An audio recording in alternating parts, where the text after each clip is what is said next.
Dios los bendiga, hermanos. Gracias a Dios que podemos estar otra vez para compartir la palabra y continuar así, hermanos, con el estudio que hemos llevado hasta el capítulo 8 que empezaríamos el día de hoy del libro de Hechos, hermanos. Y para dar comienzo vamos a abrir nuestras Biblias. Yo le invito a que abra su Biblia, que la tenga a la mano, que abra su Biblia en el capítulo 8 del libro de Hechos, capítulo 8, en los versículos 3 y 4. Los vamos a estar leyendo como textos introductorios. Y pues como siempre le digo, tenga ahí la Biblia a la mano para estar yendo juntos en cada uno de los textos que vamos a estar viendo. Entonces, Hechos capítulo 8, versículo 3 y 4. Dice la palabra de Dios: Entonces Saulo asolaba la iglesia, entrando por las casas y trayendo hombres y mujeres, los entregaba en la cárcel. Mas los que fueron esparcidos iban por todas partes anunciando la palabra. Como recordará, hermanos, del pasado estudio, veíamos cómo fue la respuesta de los fariseos, una respuesta totalmente negativa a la predicación de Esteban, que no mostraron arrepentimiento alguno. Su corazón seguía endurecido y aún se endureció todavía más.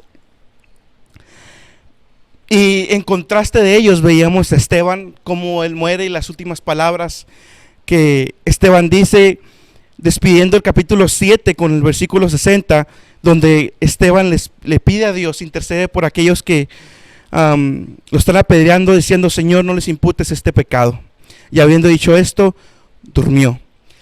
Hasta aquí, hermanos, y cualquiera podría pensar que la muerte de Esteban era una gran victoria para Satanás o inclusive para los fariseos. Tal vez otros podían pensar que la muerte de Esteban había sido totalmente inútil, que su ministerio había fracasado, que en lugar de ayudar a la iglesia, pues a partir de su muerte empezó la persecución que vamos a ver en el capítulo 8.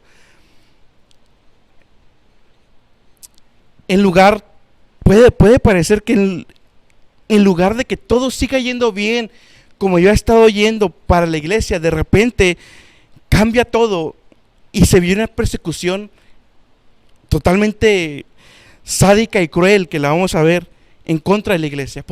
Al parecer hasta ahorita se ve como si todo fuera mal. Esteban murió, estaban persiguiendo a la iglesia. Mas sin embargo, hermanos, a la vista de Dios, Esteban no fue víctima, sino fue el vencedor. Su muerte, hermano, no fue inútil. Su ministerio tampoco fue un fracaso. Y aunque el hombre lo obró para mal y empezó la persecución, esa persecución que el hombre lo obró para mal, comandado por Saulo, Dios lo obró para bien. Y eso es lo que vamos a estar viendo, hermanos, en los primeros 8 versículos del capítulo 8. Dice el versículo 1: Y Saulo consentía en su muerte. Fíjense muy bien, hermanos, desde los versículos, desde el capítulo 7, Lucas, que es el que está registrando todos estos acontecimientos en el libro de Hechos, Lucas deja en claro en los últimos versículos del capítulo 7 que Saulo estaba presente. Y hago esto a un lado, Lucas, recordemos que es Dios registrando, escribiendo su palabra, y Dios nos deja bien en claro que estaba Saulo. Y como lo veíamos desde el capítulo 6, muy probablemente Saulo estaba desde el principio, cuando empezó toda la discusión con Esteban.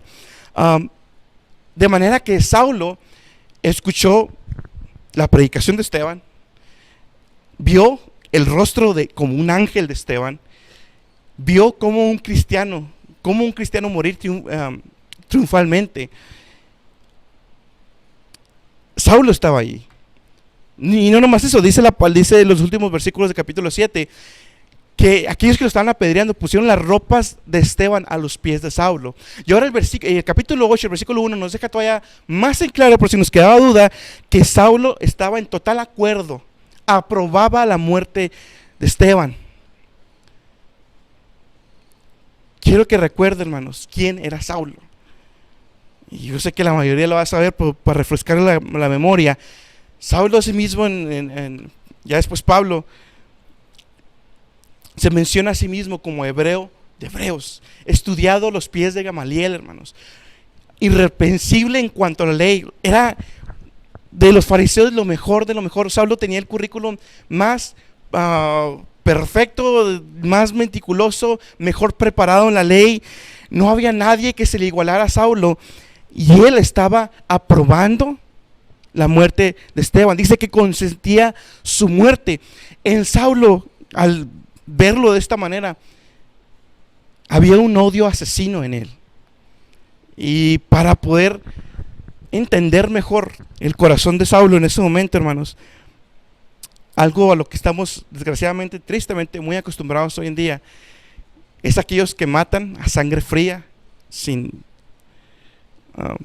medir de alguna manera. Bueno, Saulo estaba haciendo lo mismo.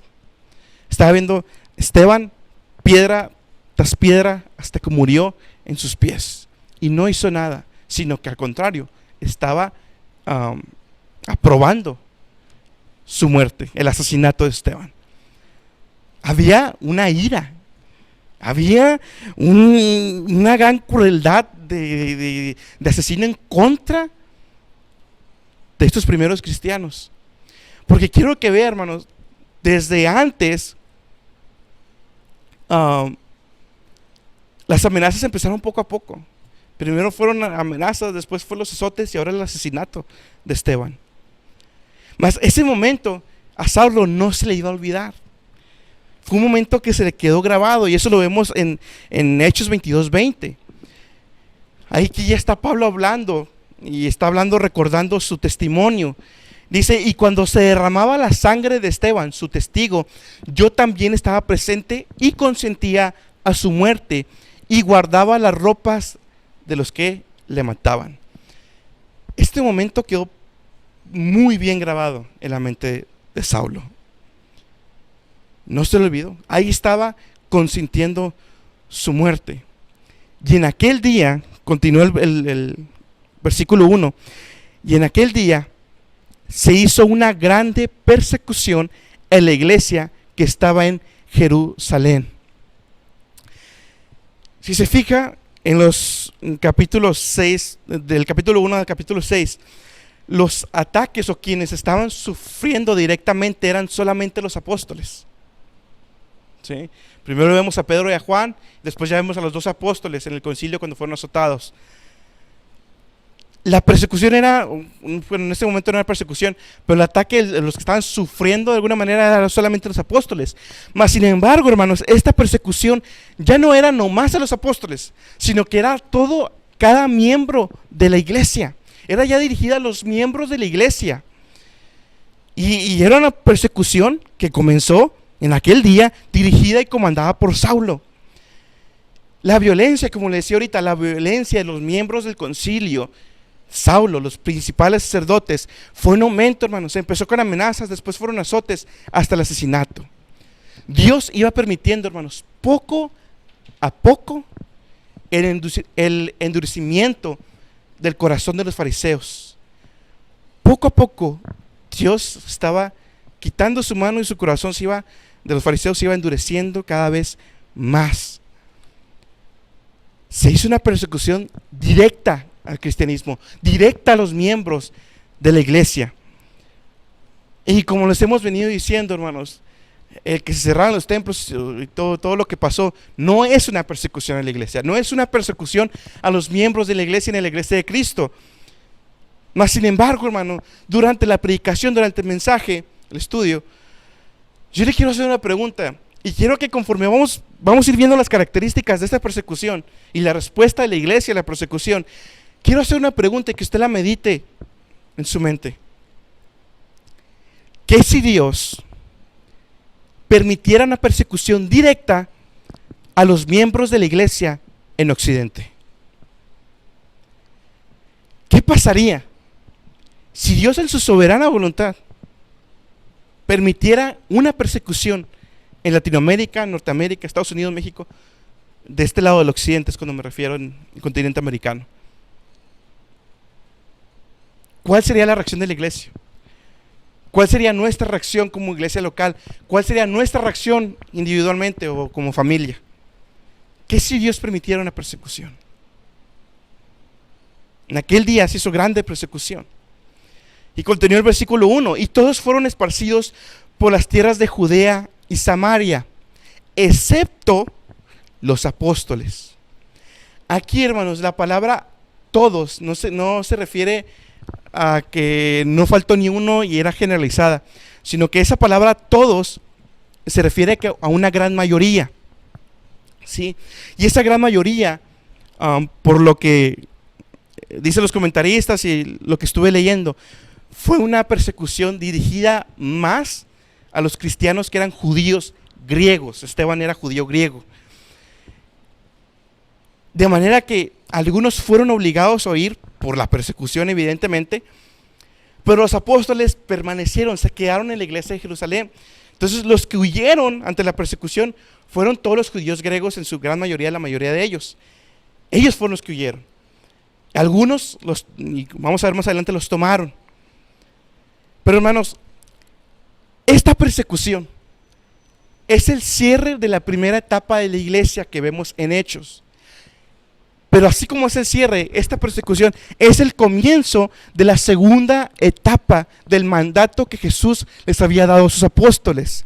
Y ese mandato lo vemos en Hechos capítulo 1, versículo 8. Dice Cristo: mas recibiréis la virtud del Espíritu Santo que vendrá sobre vosotros. El bautismo del Espíritu Santo, que ya había venido en el día de Pentecostés. Y me seréis testigos en Jerusalén. Ya habían sido testigos de Jerusalén. Para ese momento, hermanos, la iglesia llevaba alrededor de 5 años, más o menos. 5 años ya siendo testigos en Jerusalén. Faltan 2 fases. Y este es el comienzo de la segunda. En toda Judea y Samaria, esa es la segunda fase, y la tercera es hasta lo último en la tierra. De manera que esta persecución cierra cuando la iglesia tenía que ser testigos en Jerusalén, y abre ahora la predicación en toda Judea y Samaria. Esta persecución Dios la permitió para mover a la iglesia a predicar a Judea y Samaria. Entonces, hermanos, en aquel día se hizo grande persecución en la iglesia que estaba en Jerusalén, y todos fueron esparcidos por las tierras de Judea y Samaria, salvo los apóstoles. Versículo 2. Y llevaron a enterrar a Esteban varones piadosos, e hicieron gran llanto sobre él. Aquí cuando dice varones piadosos, no se está refiriendo estrictamente a cristianos. Recordemos que el autor del libro de Hechos es Lucas. Y Lucas usa en su evangelio, en Lucas 2.25 y en Hechos 2.5, usa la frase varones piadosos para referirse a hombres no cristianos, personas no cristianas, pero temerosas de Dios, ¿sí? De manera que estos hombres piadosos que llevaron a enterrar a Esteban se dieron cuenta que el asesinato de Esteban, la condenación hacia Esteban por blasfemia, no tenía lugar. Estaban equivocados, sabían que se había cometido una injusticia en contra de Esteban. De manera que estos hombres llevaron a enterrar a Esteban e hicieron gran llanto sobre él. Aquí gran llanto no significa que lloraron a grande voz, sino que gran llanto significa que se manifestaron públicamente por la muerte de Esteban. Yo le decía en los mensajes pasados que los cristianos no tenemos nada que hacer en protestas públicas, y efectivamente los que hicieron aquí la protesta pública fueron otras personas, varones piadosos, como le dice aquí, otras personas temerosas de Dios, no cristianos, pero temerosas de Dios. Y quiero que se den cuenta en algo, un detalle que se podría escapar. Hermanos, no fueron los cristianos los que llevaron a enterrar a Esteban, no fueron sus hermanos de la iglesia los que lo enterraron. La persecución fue tan feroz y tan rápida que ni siquiera tuvieron tiempo de tomar a Esteban y llevarlo a enterrar, porque la persecución comenzó buscando a cada uno de ellos. De manera que estos hombres tuvieron que llevarlo a enterrar. Hermanos, era un golpe duro, fuerte para la iglesia. Y cada vez que como iglesia, sobre todo como iglesia local, perdemos algún miembro de la familia, hablo de la familia en Cristo, nos dolemos. Y como dice en 1 Corintios 12:26, si un miembro padece, todos los demás miembros aún se duelen. Y es cierto, hemos experimentado por pérdida de algunos hermanos en Cristo y ha sido de gran dolor. Sin embargo, hermanos, cuando Dios decide llevarse a uno de sus hijos, que es gran siervo en la iglesia, que es útil, que trabaja tanto en la iglesia para los hermanos, alguien que ha ayudado a tantos, su muerte es ligeramente más, vaya la redundancia, es un poco más pesada, es un golpe un poco más fuerte. Mas sin embargo, pues el día de graduación de Esteban había llegado y pasó a la presencia del Señor. Pero fue un golpe fuerte para la iglesia. No sabemos cuánto tiempo haya pasado desde que lo escogen para atender a las viudas y su martirio. Pero por lo que veíamos en esos estudios pasados, Esteban era conocido como un varón lleno del Espíritu Santo, con gracia a los demás. Y su muerte dolió, pesó en los demás en la iglesia. Versículo 3. Entonces Saulo asolaba la iglesia. Fíjese cómo. La versión 1960. Entrando casa por casa, arrastraba a hombres y a mujeres y los entregaba en la cárcel. Vamos por partes. Primero, Saulo asolaba la iglesia. Esa palabra asolar en su palabra original, una traducción más literal, sería una destrucción cruel y sádica.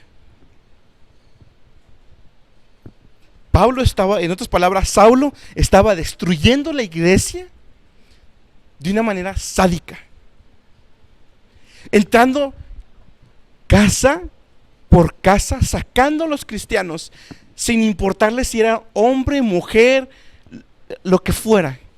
No le importaba, los sacaba, arrastrándolos.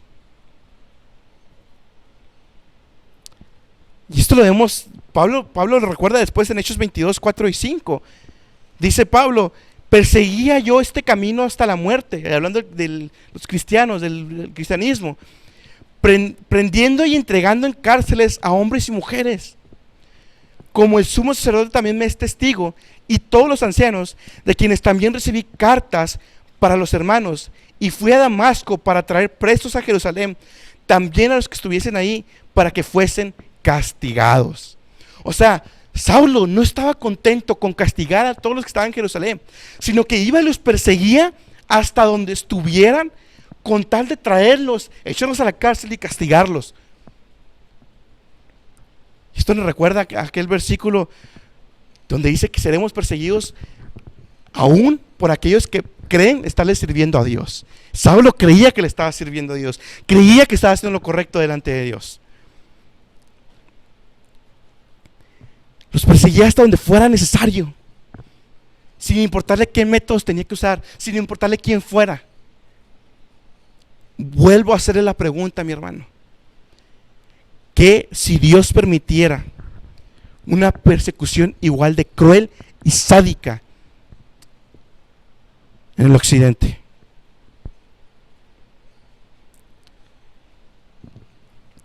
Ahora, hermano,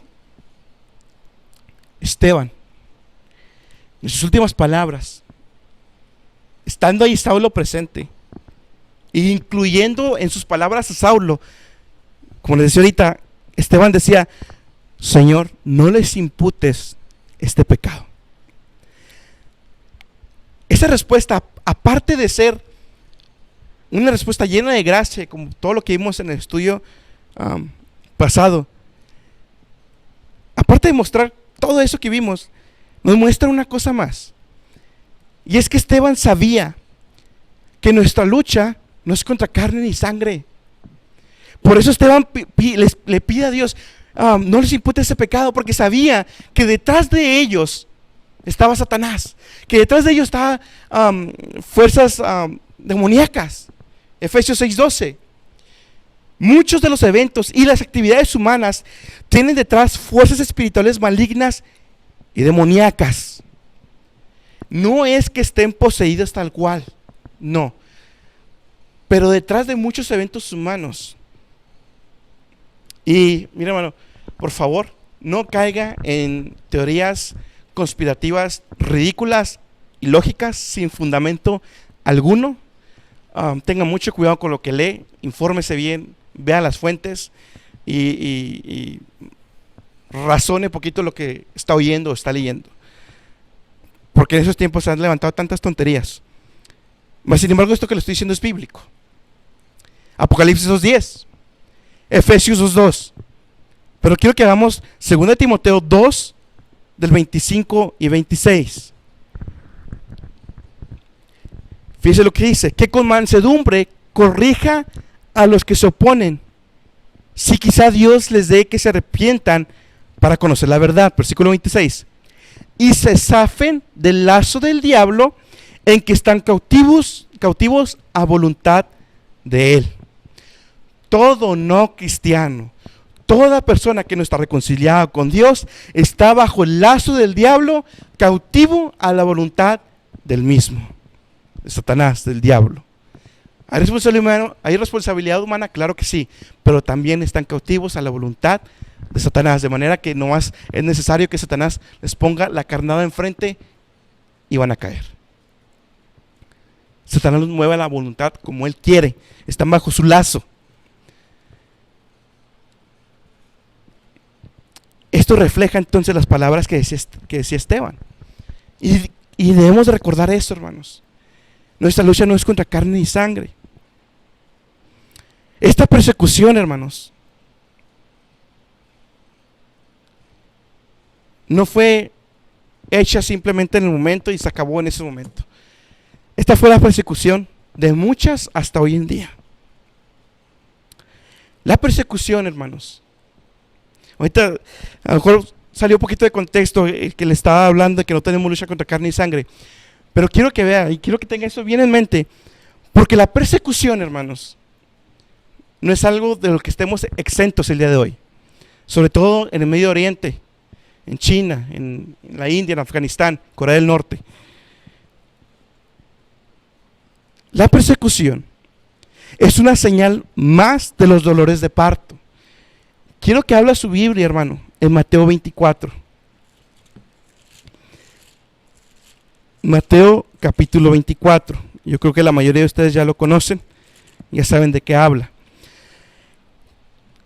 Todo lo que les dice Jesús, las tres respuestas que les da Jesús a los discípulos, viene de tres preguntas que le hace los discípulos a Jesús. Pero todo comienza en el versículo 2 de Mateo 24. Respondiendo él les dijo: ¿veis todo esto? De cierto os digo que no será dejada aquí piedra sobre piedra que no sea destruida. Jesús estaba hablando del templo, de que no iba a quedar piedra sobre piedra. Y eso que Jesús dijo en ese momento se cumplió ya en el año 70 después de Cristo. La destrucción del segundo templo, ¿sí? Eso ya está cumplido, ¿sí? Entonces ahora viene la pregunta de los discípulos. Dinos, ¿cuándo serán estas cosas? O sea, ¿cuándo va a venir la destrucción del templo que no queda piedra sobre piedra? ¿Qué señal habrá de tu venida y del fin del mundo? Entonces son tres preguntas. ¿Cuáles son las señales, para entender un poquito mejor, cuáles son las señales antes de que Cristo arrebate su iglesia? Es una. Número 2, ¿qué señales habrán de tu venida? Ahí se refiere a la segunda venida. Y número 3, ¿cuáles serán las señales del fin del mundo? Entonces Cristo, versículo 4 al 14, le responde la primera pregunta, la que nos interesa a usted y a mí, hermano. ¿Cuáles serán las señales antes de que Cristo arrebate a su iglesia? Y fíjese muy bien, vamos a leer desde el versículo 5, y quiero que usted de una manera, pues en su mente o hasta con un lápiz, vaya haciendo palomita de aquellas señales que ya tenemos presentes. Versículo 5. Porque vendrán muchos en mi nombre diciendo yo soy el Cristo, y a muchos se engañarán. Palomita. Ya está. Y oiréis, versículo 6, y oiréis guerras y rumores de guerras. Mirad que no os turbéis, porque es menester que todo esto acontezca, más aún no es el fin. Palomita, sobre todo en el principio del 2020. Versículo 5. Porque se levantará nación contra nación, reino contra reino, y habrá pestilencias y hambres y terremotos por lugares. Sobre todo en esta semana y con el coronavirus. Palomita. Y todas estas cosas, principio de dolores es. ¿Cuáles dolores? Dolores de parto, ¿sí? Estas cosas hasta el versículo 7 es nomás el principio de los dolores, ¿sí? Sabemos, hermanos, médicamente, que cuando una mujer va a dar a luz, esos dolores de parto, ese dolor de parto hasta dar a luz puede durar 1 hora, 2 horas, o puede durar hasta 16, 24 horas, ¿sí? Entonces no sabemos la duración. Pero que eso nos dice que estas señales van a ser nomás los principios de los dolores. Versículo 9. Entonces os entregarán para ser afligidos y os matarán y seréis aborrecidos de todas las gentes por causa de mi nombre. Esto ya está en Oriente. Y muchos entonces serán escandalizados, versículo 10, y se entregarán unos a otros y unos a otros se aborrecerán. Y muchos falsos profetas se levantarán y engañarán a muchos, palomita. Y por haberse multiplicado la maldad, la caridad de muchos se resfriará, palomita. Mas el que perseverará hasta el fin, este será salvo. Y será predicado este evangelio del reino en todo el mundo por testimonio a todos los gentiles, y entonces vendrá el fin. ¿El fin de qué? Aquí Cristo sigue respondiendo la primera pregunta. Hasta el versículo 14 son las señales de los finales dolores de parto. Entonces, cuando haya persecución, los entregarán, los matarán, seréis aborrecidos de la gente. Cuando vean todo eso, entonces estamos en los finales de los dolores de parto. Está presente todo eso. Más, como le decía, los dolores se van intensificando conforme se va llegando el momento de dar a luz. Los dolores se van a ir intensificando conforme se acerque el regreso de nuestro Señor por su iglesia. Hermanos, Dios pudiera permitir una persecución en Occidente. Está presente ya en Oriente. Está presente ya, y ahorita vamos a ver algunos países. Eso está presente ya. Pero, ¿qué si Dios permitiera, hermanos, una persecución igual de cruel, intensificada en todo el mundo hacia los miembros de la iglesia? ¿Qué pasaría? Primero, analicemos la iglesia en Occidente, Latinoamérica, México, Estados Unidos, Latinoamérica. Bueno, vemos una iglesia en que el mundo está dentro de ella. Una iglesia que se ha modernizado tanto que ha caído en pecado y en mundanalidad. Ha caído en el mismo pecado que cayó Israel cuando querían rey. Querían ser como las demás naciones. De manera que la iglesia, hablando de una manera general, en Occidente, se ha hecho mundana. Si usted ve la mayoría de las iglesias, ya uno no sabe si está entrando a un concierto, a un teatro, a alguna show. Ya todo es luces, todo es vapor, todo es asientos muy cómodos, nomás les hace falta el portavasos para la bebida y el reclinatorio de los pies. Ya está, hermanos, la iglesia se ha metido tanto el mundo, conciertos, luces, tantas tonterías, que ha invadido la iglesia. Ha sido invadida por el mundo. La iglesia, hermanos, ha perdido su identidad. Escúcheme bien. La iglesia ha perdido su identidad. Fíjese muy bien. Vamos a ver otras religiones. Cuando usted entra a una iglesia católica, sabe que está entrando a una iglesia católica, porque la estructura, la manera de llevar el servicio con ellos, el sonido, hasta las sillas, siguen siendo las mismas desde hace cientos de años.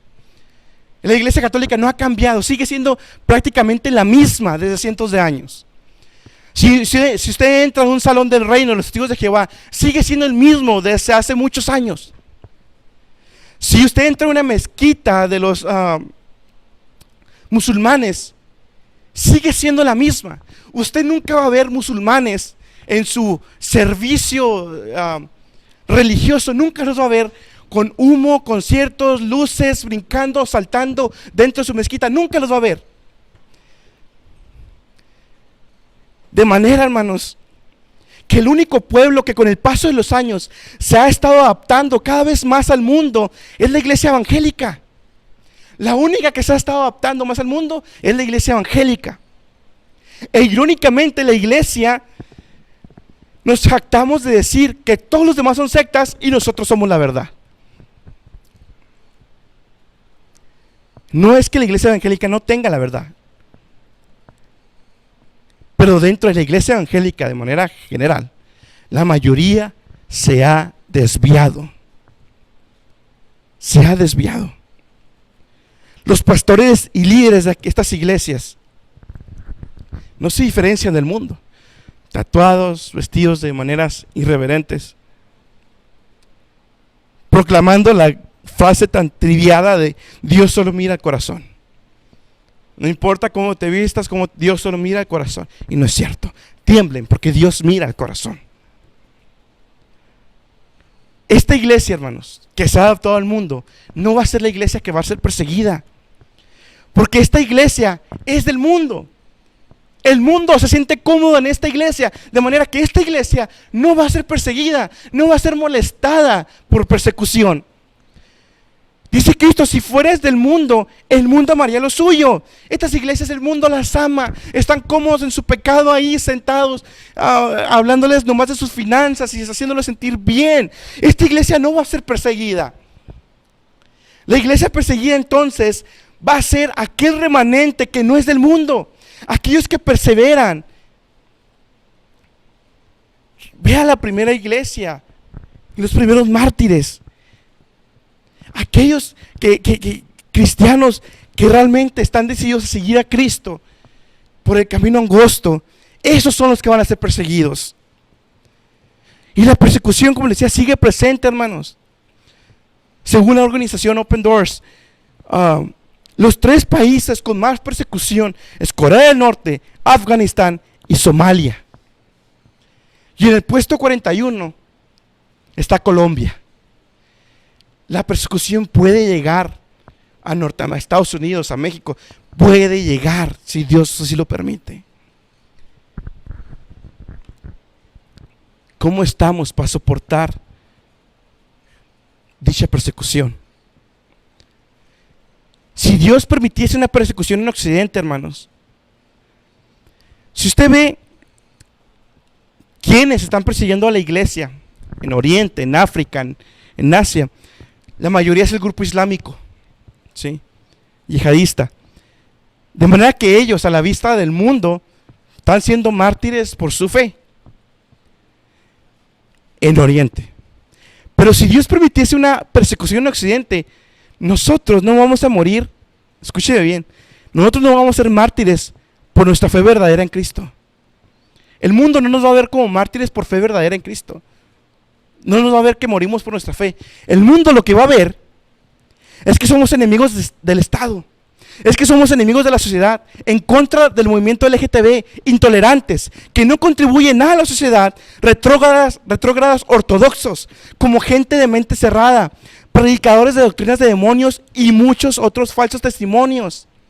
Así nos va a ver la sociedad si Dios permite la persecución, y así nos ve gran parte de la sociedad. Pero Dios puede quitar más su mano y endurecer más su corazón y que venga la persecución. No vamos a ser vistos como nobles mártires de la iglesia, vamos a ser vistos como enemigos del Estado. Así vamos a ser vistos. Y dan casa por casa, hermanos, hombres, mujeres y niños en campos de concentración. Esto no fue algo nomás de la época de Hitler. En Corea del Norte están exactamente igual. Campos de concentración llenos de cristianos. No estamos listos, hermanos. No estamos listos para una persecución. La comodidad actual y el cristianismo mediocre de la gran mayoría.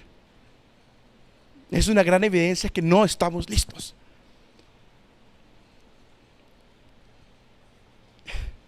Si batallamos antes de que cerrara el templo para venir a la iglesia, para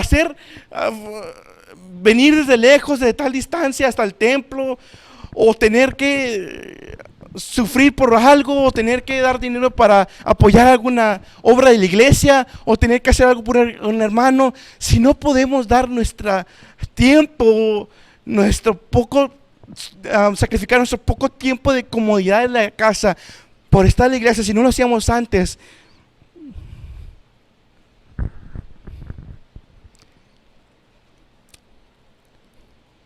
¿cómo vamos a soportar una persecución? Analicemos cada uno de nosotros. Realmente, hermanos, nuestro cristianismo no se compara a nada a los primeros mártires de la iglesia. Yo le pregunto y preguntémonos, ¿estamos dispuestos a pagar el precio por Cristo? Y si lo estamos, ¿qué precio está dispuesto a pagar? ¿Tus hijos? ¿Su esposa? ¿Su esposo? La caridad de muchos se enfriará y se ha enfriado. ¿Qué debemos hacer entonces, hermanos, ante una persecución? Uno de la iglesia, esta iglesia nos pone el ejemplo, nos enseña qué hacer. Versículo 4. Mas los que fueron esparcidos iban por todas partes anunciando la palabra. Unos habían sido entregados a la cárcel, pero otros pudieron huir. Y esos que pudieron huir, a pesar de la amenaza inminente de muerte sobre ellos, estar huyendo por librarse de ser llevados a la cárcel, estar corriendo para librarse de ser capturados por Saulo ante la persecución.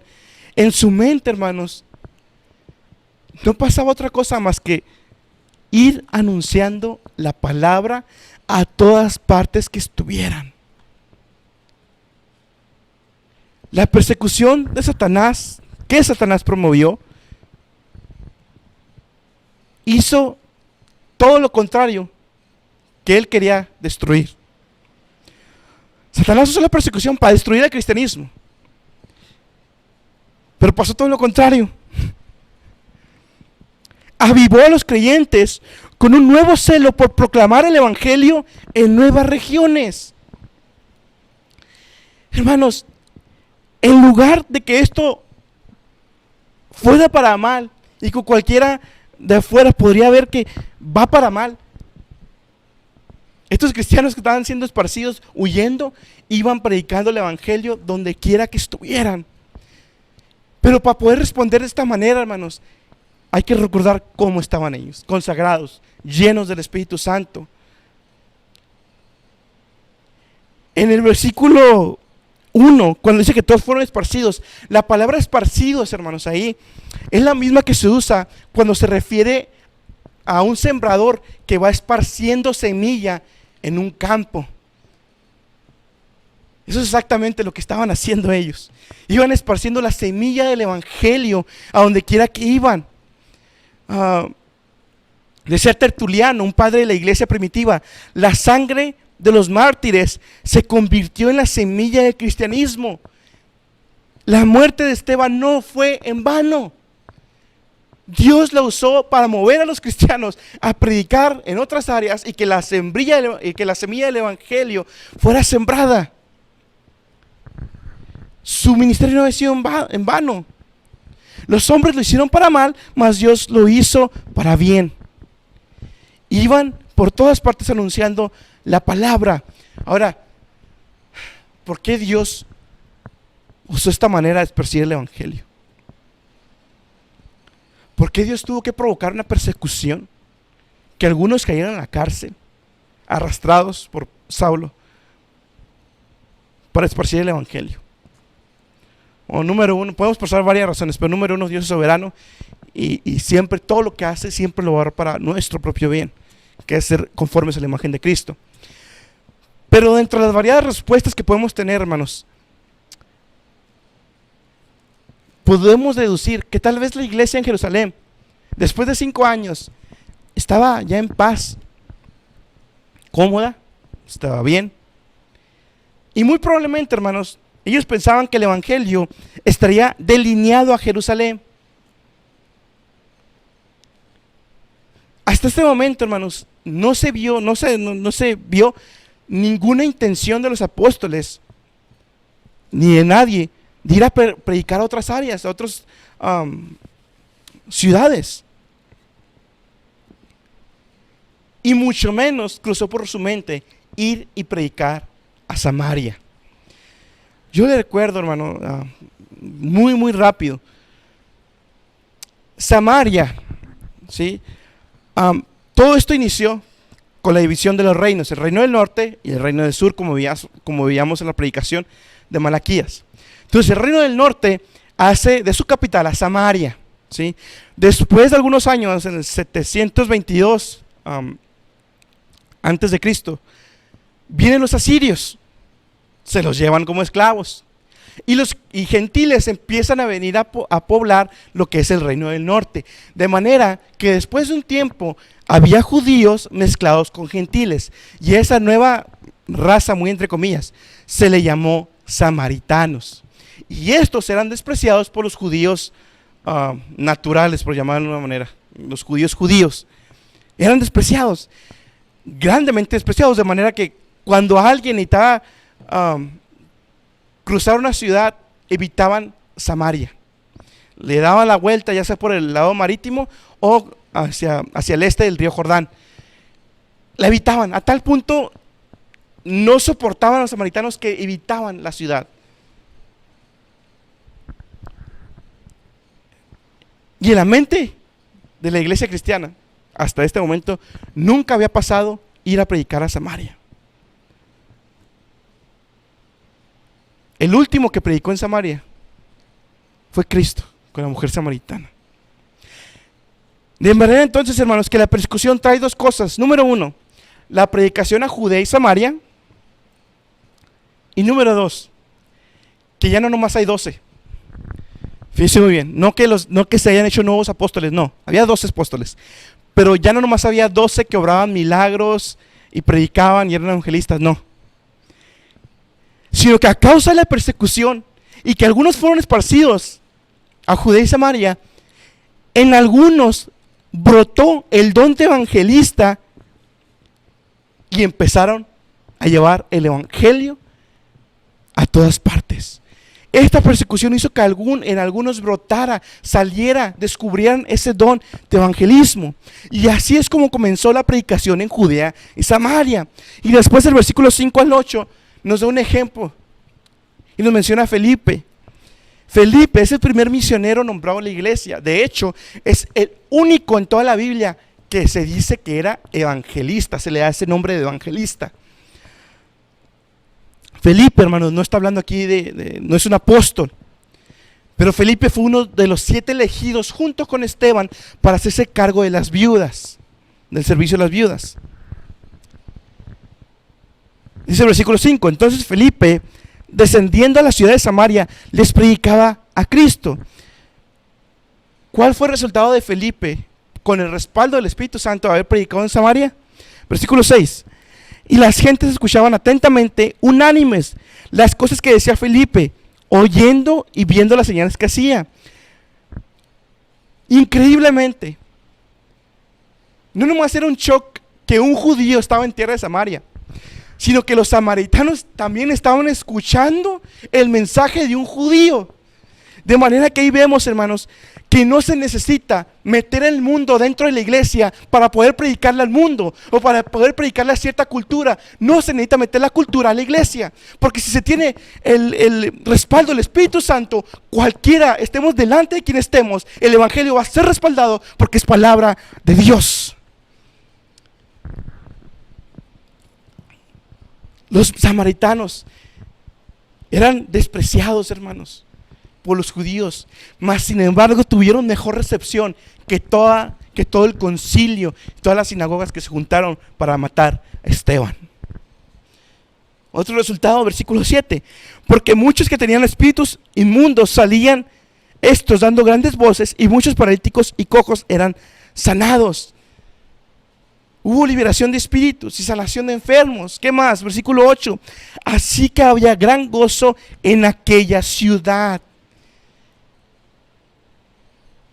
Había gran gozo en la ciudad. No dice había gran gozo en los que lo escucharon, no. Dice había gran gozo en aquella ciudad. Eran tantos los que estaban escuchando que se tiene que usar esta manera de hablar. No que literalmente toda la ciudad, pero en su gran mayoría estaban llenos de gozo. No provocados solamente por los milagros, ni por la liberación de espíritus inmundos, sino que era un gozo, el que aquí se refiere, un gozo de salvación. Entonces, hermanos, vamos a poner esto en la balanza. Por un lado está la ciudad de Jerusalén, la iglesia en Jerusalén, sufriendo en gran tribulación. Pero por otro lado, el sufrimiento y tribulación de esta iglesia en esta ciudad trajo gozo en otra ciudad, en Samaria, gozo de salvación. Por el sufrimiento de ellos vino el gozo en otros. Si usted por un instante piensa que esto es injusto, acuérdese de la cruz, porque el sufrimiento de Cristo nos trajo grande gozo a nosotros. Que así sea esta pandemia, hermanos, esta cuarentena, que si Dios permitió, aparte de disciplina, que cerráramos los templos para empezar a transmitir el mensaje, el evangelio por estos medios, y que por este medio alguien que no es de nuestra iglesia, o a lo mejor que ni siquiera es de nuestra ciudad, escuchara el mensaje del evangelio y se convirtiera, gloria a Dios, que cerró el templo y que nos ha hecho predicar de esta manera. Aunque es mi pesar y es su pesar que no estemos aquí, pero si esto Dios lo llega a usar para la salvación de otro, gloria a Dios. A manera de conclusión, aplicación, vamos a regresar al panorama inicial, al panorama que vimos al principio, donde parecía, hermanos, que todo se iba a venir abajo, que la muerte de Esteban fue en vano, que la iglesia fracasaría, que se extinguiría, tal como Gamaliel lo llegó a sugerir. En el mundo, hermanos, el bueno siempre termina aplaudido, siempre termina destruyendo a sus enemigos e ileso. Pero esto no es lo que vemos en los hijos de Dios. Esteban fue asesinado, pero esto fue solo la semilla del evangelio que germinaría tiempo después en Saulo. A Saulo no se le olvidó. Y esa muerte que presenció Saulo, esa predicación del evangelio tan excelsa que hizo Esteban, sería la semilla que después germinaría en el corazón de Saulo. Su muerte produjo gran dolor, pero al mismo tiempo una gran convicción.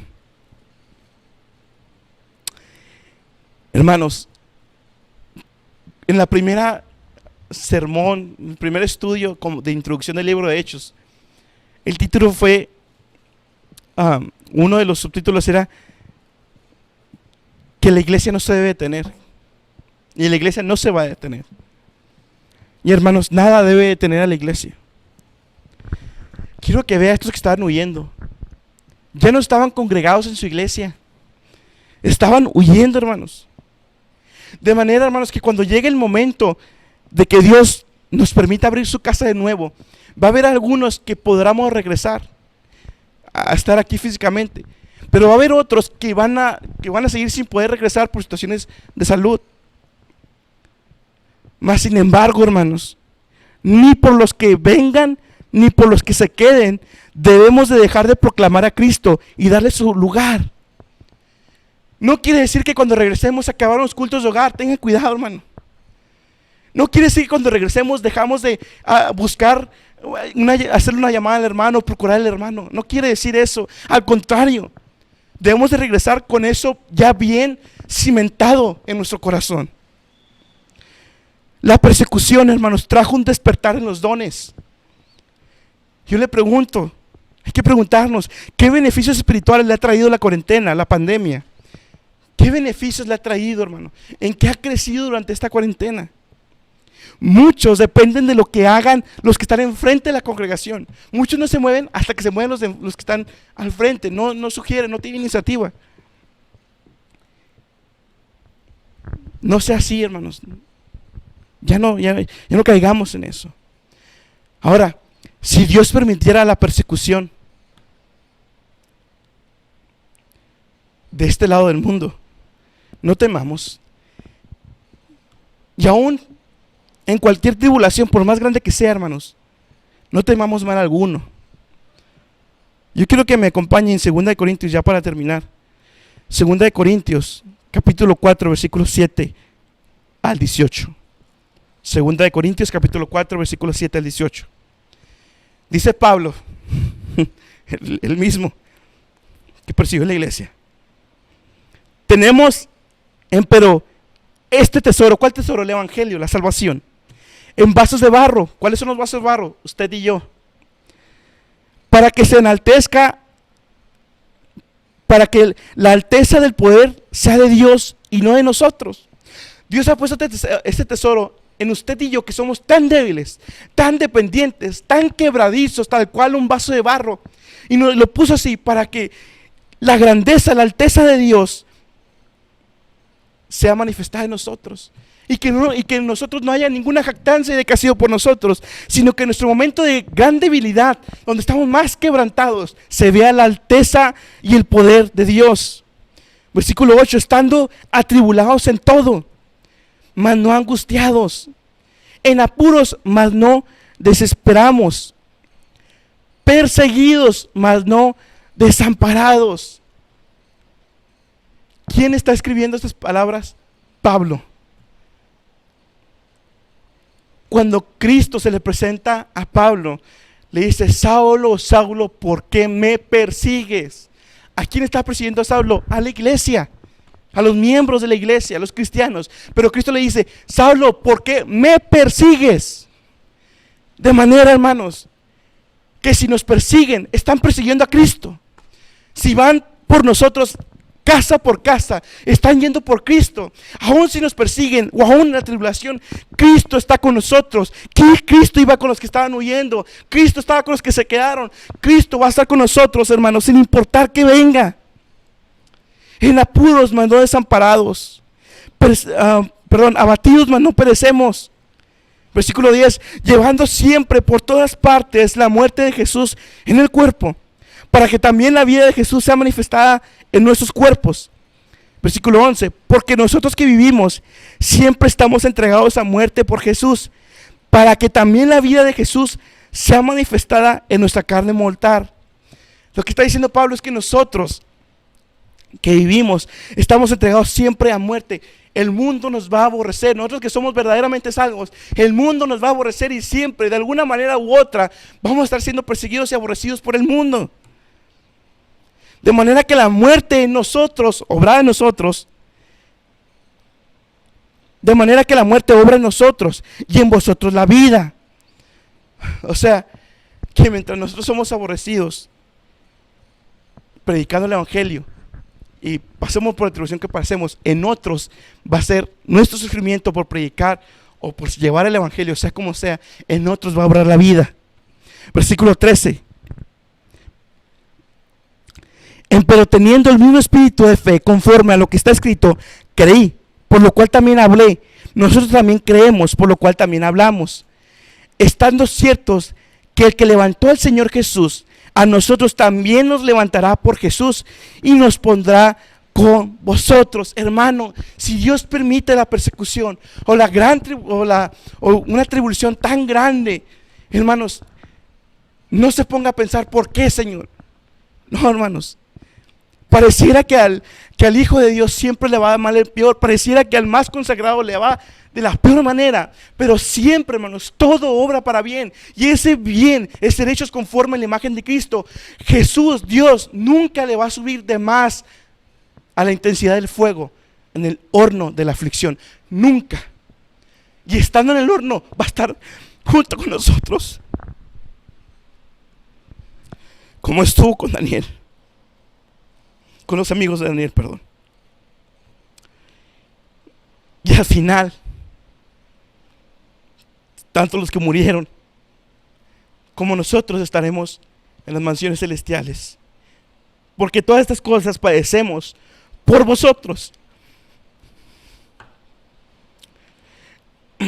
para que abundando la gracia por muchos en el nacimiento de gracia sobreabunde a gloria de Dios. En nuestras aflicciones abundará la gloria de Dios si respondemos como Cristo nos manda. Por tanto, no desmayemos, mis hermanos. Antes, aunque este hombre exterior se va desgastando, el interior empero se renueva día en día. No desmaye. No desmaye, mi hermano, mi hermana, jóvenes. Cristo está a las puertas. Y si Dios permitiere persecución, o que Dios permita una tribulación tan grande en nuestros ojos, no tengan miedo, que ahí está Dios con nosotros. Nunca estamos solos, nunca estamos desamparados. Ahí está Cristo con nosotros.